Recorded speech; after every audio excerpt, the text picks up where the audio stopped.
Bem-vindo aqui para mais um vídeo que nós vamos conversar sobre análise de cenário. Nesse segmento de vídeo que chega ao vídeo de número 106. Análise de cenário, nós levamos em consideração, às vezes, o cenário internacional, às vezes o cenário doméstico, para ver se o projeto daquelas companhias que fazem parte da nossa carteira estão em consonância com esses cenários. E só então nós vamos dar uma olhada nos indicadores fundamentalistas, porque daí eles confirmam a saúde da empresa, que tem um projeto que está de acordo com o cenário, e um cenário que eventualmente pode ser favorável.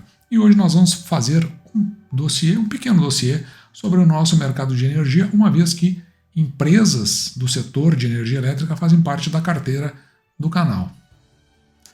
E vamos começar por essa reportagem da Folha de São Paulo, uma reportagem assinada por Alexa Salomão. Ela é do ano passado, praticamente ali do início do quarto trimestre do ano passado, 8 de outubro de 2023. Brasil tem a conta de luz que mais pesa no bolso entre 34 países. Aumento da fatia dedicada a subsídios e tributos. Então veja, da conta de luz tem um pedaço lá que é dedicado à fatia, que é dedicado a subsídios e tributos. E isso faz com que a energia nacional seja recordista em comprometimento de renda, que é mais ou menos por aí que essa reportagem vai sair. O que é comprometimento de renda? O percentual da despesa de luz no todo que o indivíduo ganha ao longo de um ano. Note que o Brasil está no topo de um ranking que mede o peso da conta de luz no bolso dos consumidores locais, os brasileiros. Em comparação com 33 países da OCDE, a Organização para Cooperação e Desenvolvimento Econômico, é uma organização internacional com essa finalidade, na média, o brasileiro ele compromete 4,54% da sua geração de renda, ou seja, do que ele ganha anualmente. Então, só para você ter uma ideia, isso aqui ele compromete 4,54% com a tarifa de energia elétrica residencial. Então, supondo que você ganhe durante um ano, tá? Total, é um exemplo, R$1.000, então a sua despesa aqui vai ser de R$ 45,40. É disso que ele está falando. E veja que ele traz alguns comparativos, só para a gente poder entender e fugir dos percentuais. Se fosse na Espanha, ganhando os mesmos 1.000, essa despesa seria de R$ 28,50, na Alemanha R$ 17,20 e em Luxemburgo apenas R$ 3,50. Então é para entender aí a questão do Brasil. Tá, mas quando a gente traz para a América Latina, no Chile seria R$ 26,50 e na Costa Rica R$ 27,60, o Brasil, lembrando, R$ 45,40.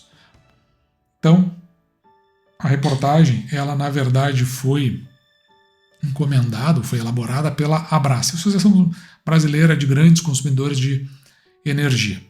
O brasileiro, ele pagou $34 em média por 200 kWh, ou seja, R$ 176,50. Então, para cada 200 kW consumido por hora, o brasileiro pagou ou $34 ou R$ 176,50. Isso aí também para fins comparativos, né? Porque você quer ver uma coisa? Tá vendo aqui, ó? Ele vai falar do polonês. Como é que foi o polonês? O polonês, em termos reais, ele até pagou mais que o Brasil. Ele pagou $34,39. $34,39. Então ele pagou 39 centavos a mais, o que deu aqui em reais 178,50. O problema aqui é que o seguinte, enquanto na média o brasileiro ele tem esse rendimento aqui de $9.000, o polonês ele tem, ele tem o dobro, $18.000. Então tem uma diferença muito grande, né? Quando se paga esses valores e o percentual que ele colabora na renda. Então não é só pelo valor do quilowatt-hora, mas também com renda reduzida, o quanto isso significa.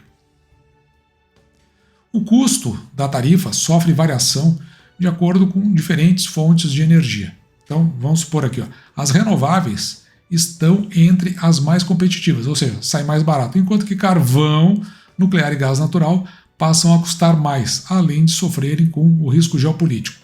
É o caso da guerra, lá quando em alguns casos, né, por conta da guerra, acaba se tornando mais caros, as não renováveis. Muitos países têm optado por subsidiar novas fontes limpas de energia. É uma decisão de governo, e veja que é curioso que ele coloca aqui, ó, com apoio de contribuintes. Na verdade, não tem apoio nenhum do pagador de imposto, isso aí é descido goela abaixo e o sujeito paga por esse que ele chama de subsídio. Então, tem que ter um certo cuidado quando a gente lê essas reportagens. O Brasil já é destaque em energia limpa, renovável e barata. Não faz sentido que tenha uma conta de luz tão alta para o perfil de renda do brasileiro. Então, é mais ou menos em torno disso que se está apurando essa reportagem. O consumidor de energia, e depois eu vou voltar no consumidor, o consumidor de energia elétrica no Brasil mantém fundos de pesquisa, talvez você nem soubesse disso, e desenvolvimento, paga por subsídios a setores que já são rentáveis, como as renováveis, solar e eólica, e sustenta políticas públicas que muitas vezes não têm nenhuma relação com a energia elétrica, como é o caso aqui, ó, de água, esgoto e saneamento. Então tudo isso aí está embutido lá na conta de luz do brasileiro. E veja, se você vai olhar para a conta de luz, o que você vai encontrar lá? Está vendo aqui em cima? Ó, 32,48% é o custo de energia.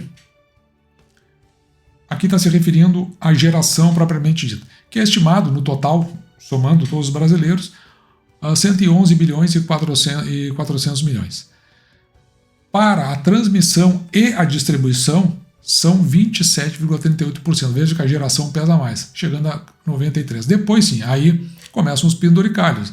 Esses 17% aqui são de ICMS, 15,92% se equivalem a encargos muitos mascarados de subsídio. Tem aqui 3,61% que vai para perdas técnicas, 1,98% vai para cobrir furtos de energia. Então o gato, lembre-se, toda vez que houver gato perto, é você que está pagando por conta deste percentual. E aqui embaixo, nós vamos ver aqui o que mais pesa nessa história. Então, descontando aqueles valores da geração, da transmissão e da distribuição, então em primeiro lugar vem os tributos. Então nós vimos aqui, ó, 58,44 bi, são esses mesmos que estão aqui, ó, ICMS. E depois os principais subsídios, que vão a 33,42. Então quando o governo ele subsidia, ele vai lá na conta de luz e tira de você, consumidor. E aqui nesse parágrafo você vai encontrar para quem vai esses valores subsidiáveis. Aí tem esses 16 bi para a conta de reserva e veja aqui, 5,45 para programa de compra de energia renovável, e mais aqui embaixo você vai olhar que são quase 1 bilhão para cobrir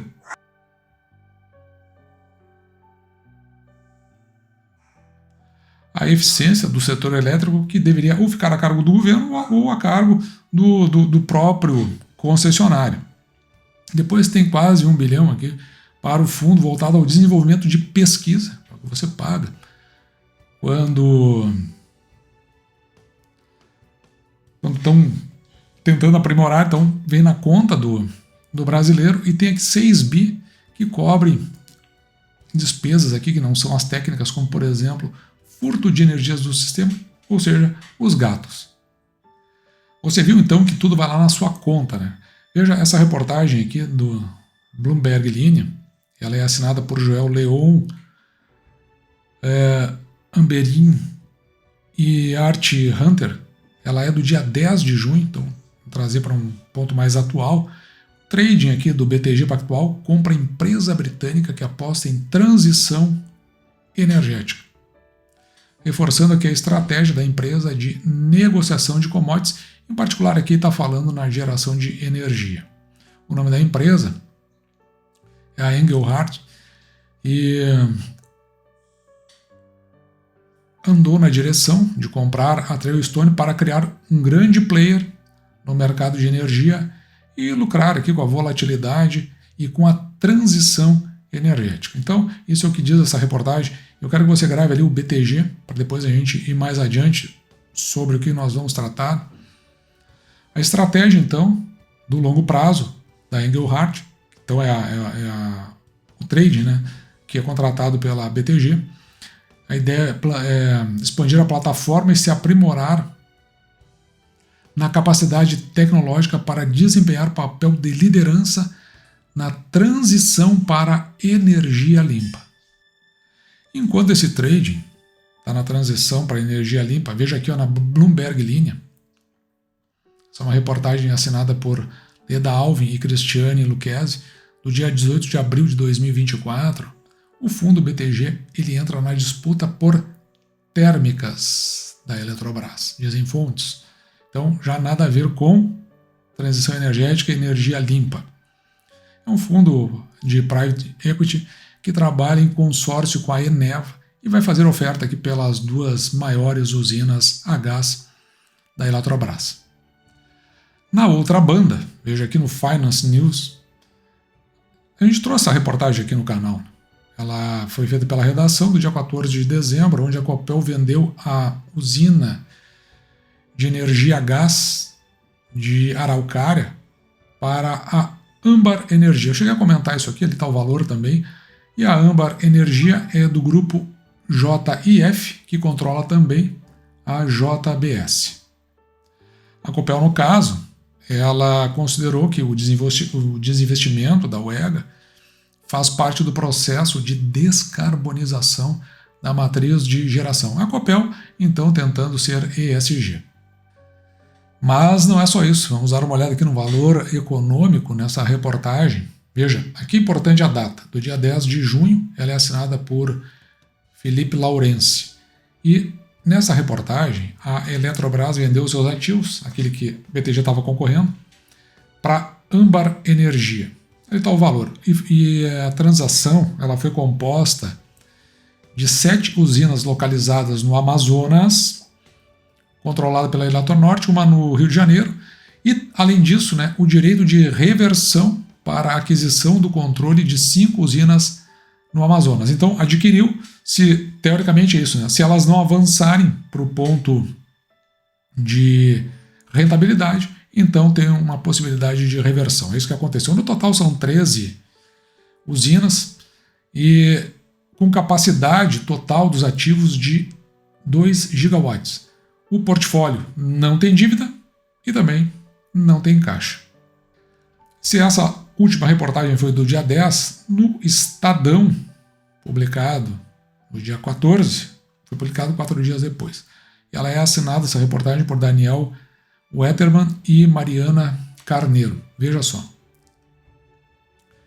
O governo atual, posto à frente do executivo, editou medida provisória, que tem força de lei, começa a valer imediatamente, e depois, claro, ela é revisada daqui a 120 dias aproximadamente.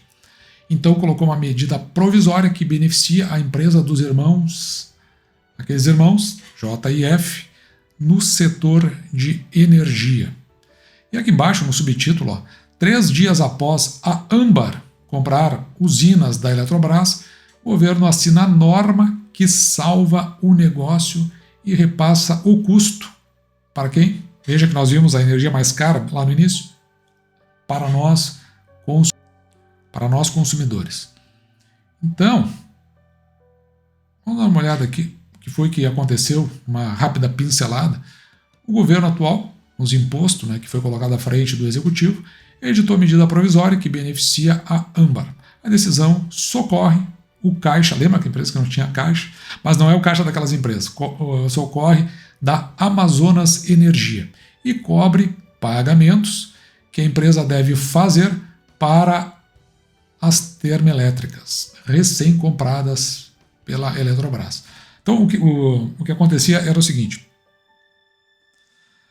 parte ali, né, a gente viu, eram empresas que se não desse o resultado, tinha a ideia da reversão. Só que a Amazonas Energia é quem compra a energia das termoelétricas e depois faz a venda na distribuição. E ela estava inadimplente, a Amazonas Energia. Com isso, o governo oferece o recurso para a Amazonas Energia para ela cobrir o passado e também o que tem pela frente com a Âmbar, que agora é a fornecedora de energia. Os recursos necessários para a operação serão bancados pela conta de luz, aquela conta de luz que eu mostrei lá como ela está dividida, de todos os consumidores brasileiros por até 15 anos. A Âmbar, ao fazer a oferta, assumiu o risco de inadimplência, que a gente viu lá o processo de reversão, a possibilidade de reversão desses contratos, até então na conta da Eletrobras. Então antes, para pagar para a Eletrobras não podia, mas para pagar para a Âmbar, está tudo bem, tudo certo. E mais, uma energia que não é renovável, uma energia que não é limpa, ou seja, sem qualquer vínculo ou obrigação com as cláusulas que nos são impostas de fora para dentro, do exterior para o Brasil, cláusulas ESG, ambiental, social e governança. Uma questão bastante curiosa é que hoje a CVM, a Comissão de Valores Mobiliários, impõe às empresas que são listadas para que elas tenham práticas ESG. Então estão modificando os conselhos por conta da inclusão, estão caminhando, tem que fazer o relatório de sustentabilidade, mostrar que são empresas que estão no caminho verde, mas a Âmbar Energia, ela não é listada, ela não tem esses compromissos. E veja que neste caso específico, aqui a gente pode ver onde é que nós estamos. Então nós vamos ver aqui, quando aparece a chaminézinha, né, usina termoelétrica, a matriz está em São Paulo e tem termoelétrica no Rio Grande do Sul, no Mato Grosso, no Paraná, aqui em Candiota, no Rio Grande do Sul, onde Candiota é um município da região carbonífera, ou seja, a produção ali é de carvão, a usina é mantida e por muitos anos ela será mantida porque isso é o que faz girar a economia ali na região. Também, aí depois tem a termoelétrica de Lages, Andradina, e aí vem as fotovoltaicas, né, e depois também tem pequenas usinas hidrelétricas. Aqui embaixo tem o mapa do Brasil, veja que ainda não está, ainda não estão postos os pontos para a região do estado do Amazonas. Então nós vamos encontrar apenas o mapa ainda quando não atualizado. Então aqui nós estamos em Uruguaiana, termoelétrica de Uruguaiana, mais aqui embaixo de Candiota. Até que eu me enganei. Na verdade, Candiota não está na região carbonífera. Tem extração de carvão, mas não é a região carbonífera. A região carbonífera é outra perto da cidade de Guaíba. Então me desculpem esse equívoco. E aqui nós temos então uma termoelétrica em Cuiabá, Andradina, que fica em São Paulo, a recém-adquirida de Araucária e também aqui em Lages, em Santa Catarina. Depois ela tem as fotovoltaicas e também pequenas centrais, aqui é gasoduto, e pequenas centrais hidrelétricas como esta aqui de Minas Gerais. Nesta outra ponta nós saltamos para cá, que é só para a gente fazer um fechamento, que esse documento aqui, ele foi publicado, vou pegar a data aqui, eu deixei marcado, essa marca não tem no documento original, mas ele é do dia 11 de junho de 2024, mais ou menos ali quando os negócios estavam sendo fechados. A relação que ele estabelece aqui é o seguinte: quem é que produziu o relatório? Foi a Casa dos Representantes nesse comitê judiciário. Então, para a gente entender, tem o Congresso americano e tem os senadores. Eles se juntam e formam esses comitês. Esse aqui especificamente fala do controle do clima e faz uma exposição do conluio, o nome que ele chama, né, conluio da carbonização no investimento em ESG. E esse documento aqui ele vai discorrer sobre a pressão que está vindo de fora para dentro para que se adote essas políticas ESG, mudando inclusive o padrão de vida, aqui especificamente do americano, e gerando duas pontas, né? Uma ineficiência nos negócios e também um custo no entorno desta agenda que ela advém da ONU e cai sobre as empresas, tornando-as então com maiores dificuldades dentro do mercado. Interessante aqui, eu não vou ver com você, evidentemente, todo o documento, né? Algumas partes aqui que eventualmente eu posso chamar atenção, mas eu acho que lá no final tem algo aqui que nos chama atenção na parte de conclusão, que é durante, né, o processo todo de investigação, que entrou na questão do conluio, onde envolve quem? Os ativistas do clima, ativistas ambientais e também as principais instituições financeiras, revelando aqui, ó, a existência de um cartel do clima. Ou seja, aqueles que se beneficiam da pauta ESG. E lá no final das contas a conclusão é a seguinte: por que se usinas que não têm geração renovável não são importantes, por que empresas dessa envergadura estão comprando essas usinas? E por que empresas de alto interesse, como por exemplo a Copel, que tem produção local, estão se desfazendo? Nesse momento que nós estamos vivendo no Brasil, nós estamos passando por uma sobreposição ou uma sobreoferta de energia. Mais ou menos está dito assim, não quer dizer que eu confie nisso, só a informação que circula é essa. Desta forma, a energia elétrica se manteve estável do ano passado para este ano, fora uma outra intervenção do governo. Mas os reservatórios estavam cheios. Numa hipótese dos reservatórios, por exemplo, agora está mudando, né? Terminou o El Niño, o Mega El Niño, estamos entrando no Laninha. Se não houver as chuvas suficientes para esses reservatórios, porque em que pese enchente no Rio Grande do Sul, foi no Rio Grande do Sul, não é a mesma coisa para o resto do Brasil. Aonde que vão buscar as energias para cobrir aquilo que já está contratado? Quem não tiver as renováveis, por exemplo. Então essas pessoas aí estão vendo aspectos que a gente não vê. São grandes empresários apostando no mercado que o governo quer que, por pressão externa, acabe se desfazendo. Então é uma coisa muito esquisita. Por outro lado, as ações das empresas de energia, principalmente as geradoras, acabaram, né, pressionadas e tendo uma redução. Mas é bom a gente lembrar que talvez a gente só está indo no ciclo dela. Na verdade, seria o contraciclo.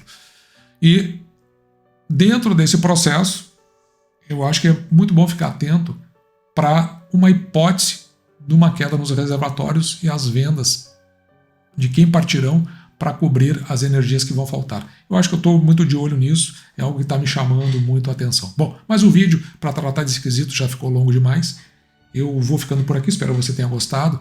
Me despeço de você, desejando que você fique com Deus e deixando, como sempre, o meu grande abraço.